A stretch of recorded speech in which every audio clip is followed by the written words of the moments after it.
Selamat pagi, selamat datang di channel YouTube aku, Dana Kristina Siregar. Baiklah teman-teman, di video kali ini aku akan mempresentasikan tentang proses produksi dan pengolahan studi budidaya kelapa sawit. Yang pertama, produksi. Produksi lapangan pada tingkat tanaman lazimnya bersifat tidak tahan lama, sedangkan produksi tanaman yang baik untuk meningkatkan produktivitas total diperlukan yang masih segar.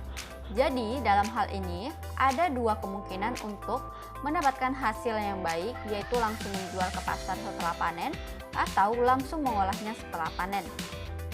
Ada beberapa sebab terlambatnya pengolahan yang berakibat pada rendahnya mutu maupun hilangnya produksi tanaman, seperti cuaca, pencurian, serangan hama, kelengkapan peralatan, yang semuanya bisa dibahas dan dianalisa lebih lanjut dengan menggunakan diagram tulang ikan.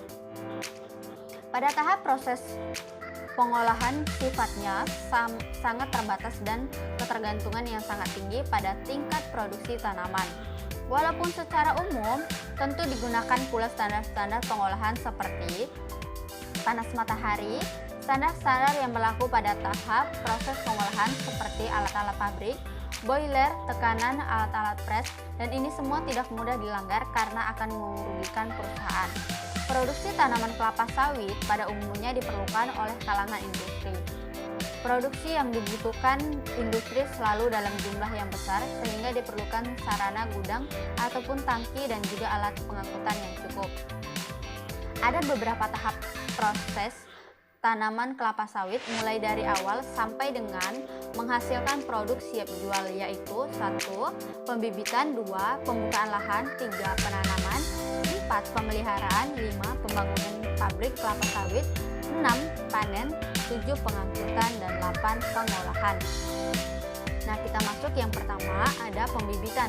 Proses pembibitan dibagi ke dalam dua tahap, yaitu pertama, pembibitan awal. Dilakukan dalam polybag kecil yang memerlukan waktu 3 bulan. Yang kedua, pembibitan utama. Lanjutan dari pembibitan awal yang dilakukan dalam polybag besar dan dipelihara selama 9-12 bulan atau siap untuk ditanam di area lahan yang sudah disediakan. Selanjutnya kita masuk ke pembukaan lahan. Pembukaan lahan dilakukan dan harus selesai dan siap ditanam ketika pekerjaan pembibitan selesai pada usia bibit 12 bulan atau paling lambat 24 bulan. Pembukaan lahan juga harus dirangkaikan dengan pekerjaan pembuatan jaringan jalanan, jembatan, gorong-gorong, dan parit drainase. Penanaman. Pekerjaan penanaman terdiri atas 1. Memancang, 2. Menanam lubang tanaman, 3. Membuat lubang tanaman, 4. Mempersiapkan bibit siap tanam, 5. Mengangkut bibit siap tanam, 6. Menanam, 7. Membuat peta tanaman, 8. Membuat patok blok tanaman. Dan selanjutnya kita masuk ke panen. Tanaman kelapa sawit yang sudah siap dipanen ditandan telah matang. Cirinya, warna buah telah berwarna orange kemerahan. Selanjutnya kita masuk ke pembangunan pabrik pengolahan kelapa sawit. Pembangunan pabrik pengolahan kelapa sawit merupakan aktivitas yang memerlukan luasan areal yang disesuaikan dengan kapasitas pabrik.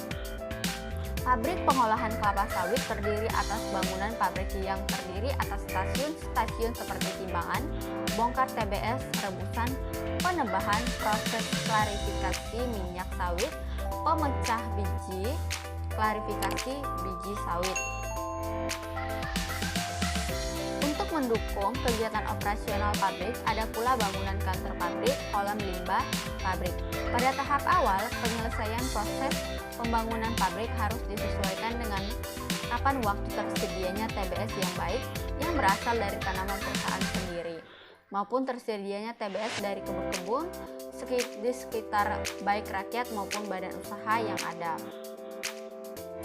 Selanjutnya kita masuk ke pengolahan. Pengolahan buah kelapa sawit menjadi minyak sawit dan inti sawit memerlukan waktu yang terus-menerus atau bisa disebut dengan 24 jam sehari semalam.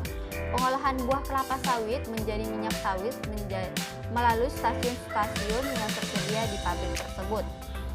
Produk minyak sawit dan inti sawit pada dasarnya merupakan produk utama dan produk sampingan. Tetapi, karena keduanya memiliki nilai ekonomis yang signifikan, akan timbul permasalahan tentang cara menghitung harga pokok produksi masing-masing produk tersebut.